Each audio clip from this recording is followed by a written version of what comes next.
अस्सलाम वालेकुम। अभी खबर मिली है ARY न्यूज़ पे कि जो इसराइल का वजीर आज़म है वो थर थर काँप रहा है, क्योंकि जमात इस्लामी ने जो है फ़लस्तीन के हक़ में सिविक सेंटर पे पूरा ट्रैफिक जैम कर दिया है। और जो है फ़लस्तीन के जो शहीदों की जो है ना, वो इतना दुख है कि देखिए गुब्बारे भी लगाए हैं इन्होंने।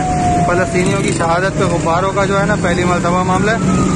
और ये देखिए बांट भी रहे हैं। और आप ये नहीं समझें कि इसराइली वजीर आज़म को ऐसे ही छोड़ देंगे, बिल्कुल नहीं। अभी थोड़ी देर बाद जमात इस्लामी वाले आएंगे और यहाँ पे इसराइल का झंडा बना के जब अपने मुकद्दस पैरों से उस पर चलेंगे ना, तो आप यकीन करें इसराइली वजीर आज़म का मुंह निकल जाएगा और उसका बेड़ा गर्क। आज आखिरी दिन है भाई इसराइल तुम्हारा, क्योंकि जमातियों ने जो है ना इधर स्टॉल लगा लिया और पूरा ट्रैफिक जाम कर दिया माशाल्लाह से। आज खैर नहीं है सालों इसराइल वालों तुम्हारी, तुम जानते नहीं हो तुम्हारा पाला किस कौम से पड़ा है। आप देख रहे हैं गोरखधंधा अब्रार कुरैशी के साथ।